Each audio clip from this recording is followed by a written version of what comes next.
Durante años, el paso de Rafa Benítez por el Real Madrid ha sido analizado, criticado y hasta caricaturizado por medios, tertulias y aficionados. Se construyó toda una narrativa en torno a su figura, marcada por un supuesto conflicto con Cristiano Ronaldo, ídolo y símbolo del club en ese entonces. Esta semana, Benítez rompió el silencio y nos regaló una declaración que cambia por completo la perspectiva. Su salida del Real Madrid no fue por culpa de Cristiano, sino por asuntos internos que nunca salieron a la luz. ¿Qué pasó realmente en ese vestuario? ¿Por qué no funcionó su etapa como técnico blanco? Si te gusta el fútbol de fondo, este análisis es para vos. Aquí empieza De Zurda.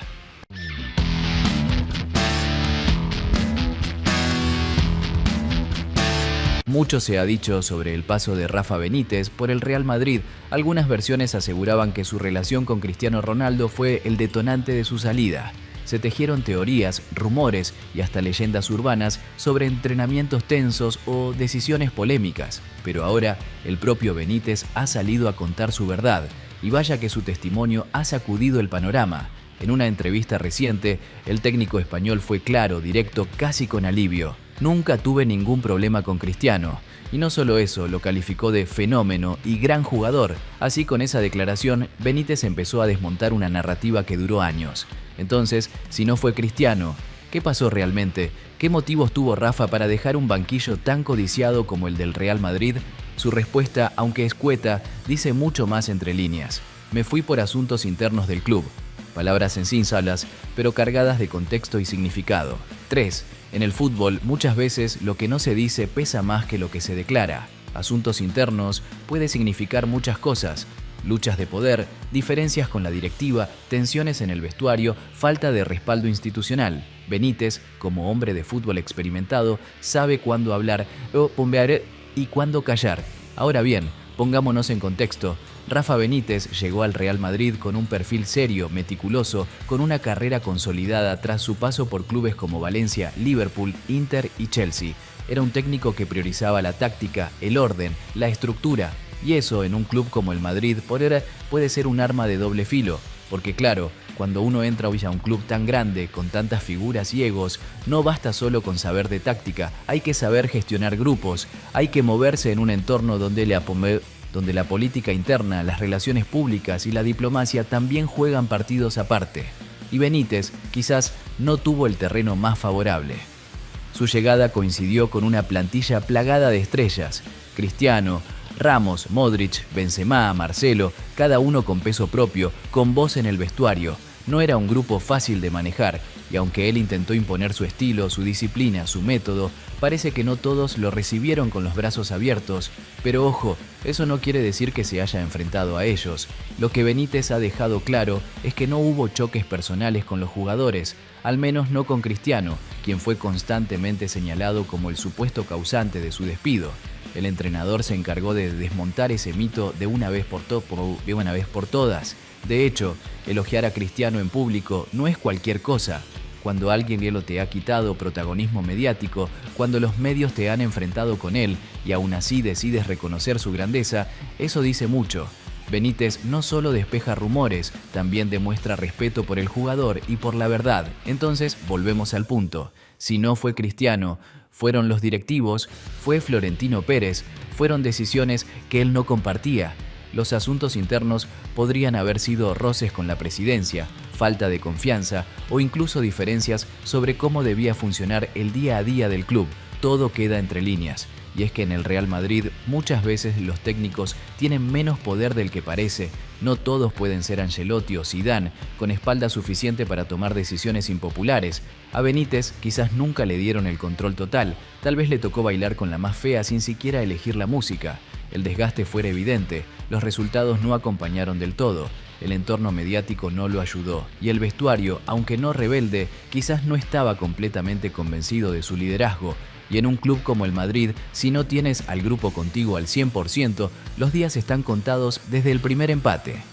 Lo curioso es que incluso ahora, años después, el tema sigue generando debate, porque cuando un entrenador habla del Madrid, el mundo escucha, y más si es para desmentir rumores tan sonados como los que vinculaban a Cristiano con decisiones técnicas.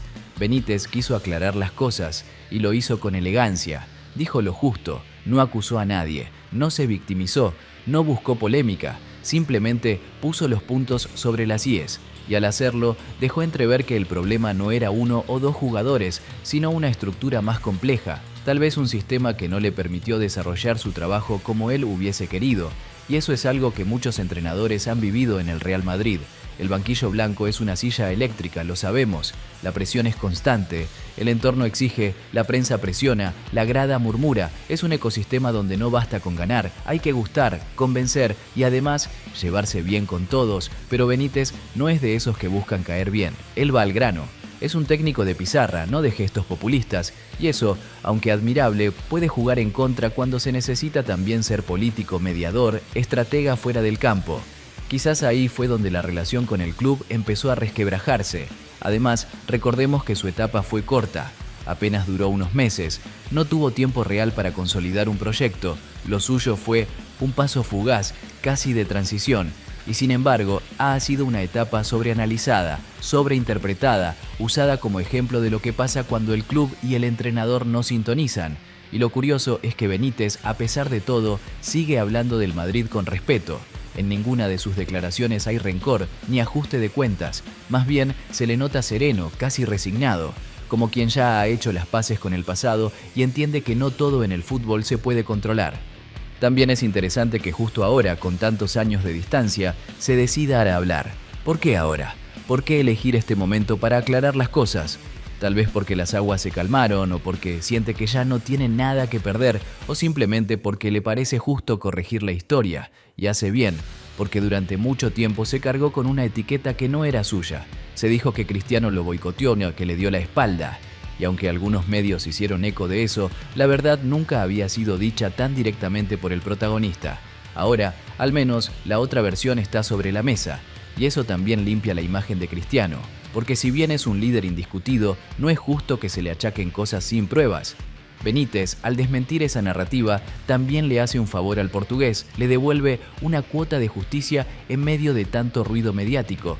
Así la historia se reescribe, al menos un poco, y nos recuerda que en el fútbol no todo es como parece, que muchas veces los conflictos reales no son los que se ven en la cancha, sino los que se tejen en los despachos, en los pasillos, en los silencios, y Benítez, sin decir demasiado, lo dijo todo. Queda claro que su salida fue más política que deportiva, que no fue una cuestión de resultados, sino de sensaciones, de clima institucional, y que a veces, por más que se tenga el conocimiento, la experiencia y el deseo, hay factores invisibles que terminan inclinando la balanza. Hoy, Benítez sigue activo, analizando el presente, sin cerrarse a volver a los banquillos. Habla de sus ofertas, de los clubes en Asia o en Medio Oriente. Su trayectoria aún tiene capítulos por escribir, pero lo que vivió en el Madrid, sin duda, fue una lección. Una etapa breve, sí, pero intensa y reveladora. Y quizás al final de todo, su paso por el Real Madrid sirvió para algo más, para demostrar que incluso los entrenadores más preparados pueden verse desbordados por un entorno complejo, que no siempre el problema es el vestuario, ni el resultado, ni la estrella de turno. A veces, simplemente, es el sistema.